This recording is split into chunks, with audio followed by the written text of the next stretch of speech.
बड़ी सुंदर कथा आती है कि एक बार प्रभु श्री राम और श्री जानकी जी चित्रकूट में बैठे हुए थे।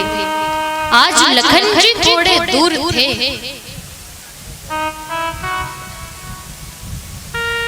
बैठे बैठे प्रभु श्री राम ने श्री जानकी जी से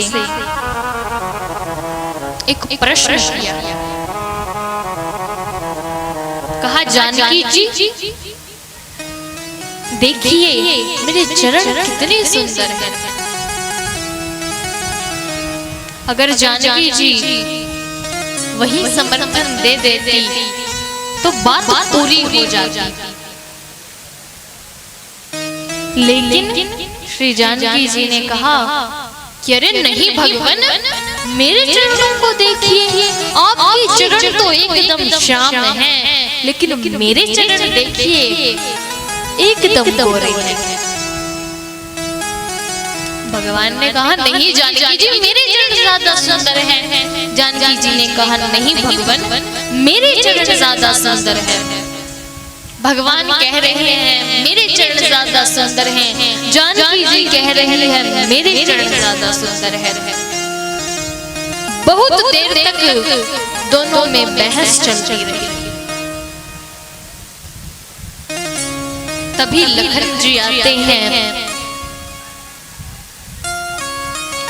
लखन जी को आते देख भगवान ने कहा कि जानकी जी चलो बात को खत्म करो, लखन आ रहा है। लखन से पूछते हैं। लखन को बुलाया, कहा, आज लखन तो एक बात बता।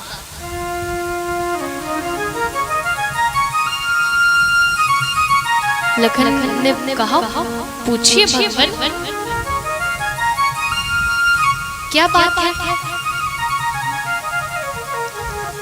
भगवान ने कहा, लखन ये बता कि मेरे चरण ज्यादा सुंदर हैं या फिर श्री जानकी जी के।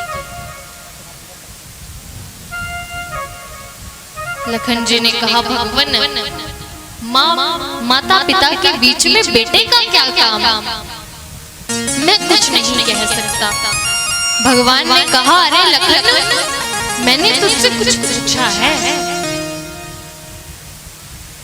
लखन जी धर्म संकट में हैं, क्या किया जाए।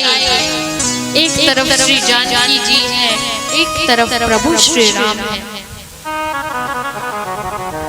अगर मैं कहूं श्री जानकी जी के चरण ज्यादा सुंदर हैं तो प्रभु नाराज हो जाएं, और अगर कहूं कि प्रभु के चरण ज्यादा सुंदर हैं तो माँ जानकी नाराज हो जाए। अब क्या किया जाए। लखन जी सोच रहे हैं। तभी लखन जी ने एक पैर श्री जानकी जी का लिया और एक पैर प्रभु श्री राम का लिया। दोनों को बार बार निहार रहे हैं।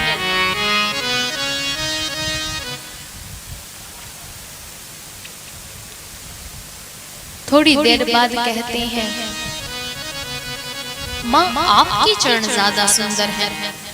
इतना सुनकर जानकी जी प्रसन्न हो गई। देख लिया भगवान, पहले ही कह रही थी मेरे चरण सुंदर हैं, लेकिन मेरी बात आप मानते ही कहाँ हैं। चलो भगवान, अब तो पता चल गया।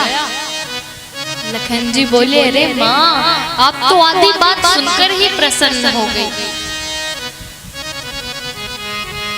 आपके चरण इसलिए सुंदर हैं क्योंकि आप भगवान के चरणों का अनुगमन करती हैं, इसलिए आपके चरण सुंदर हैं।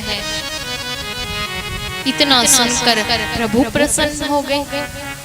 देख लिया जानकी जी, अब तो पता चल गया। अब तो स्पष्ट है कि मेरे चरण ज्यादा सुंदर हैं। लखन जी ने कहा, अरे भगवान, आप भी आधी बात सुनकर ही प्रसन्न हो गए। आपके चरण क्यों सुंदर हैं। प्रभु ने पूछा तुम ही बताओ। कहा भगवान आपके चरण इसलिए सुंदर है क्योंकि आपका आचरण सुंदर है और आचरण ही वंदनीय है, इसलिए आपके चरण सुंदर है। इसलिए बताया गया है कि चरित्र आचरण वंदनीय होता है, मनुष्य का स्वरूप वंदनीय नहीं होता।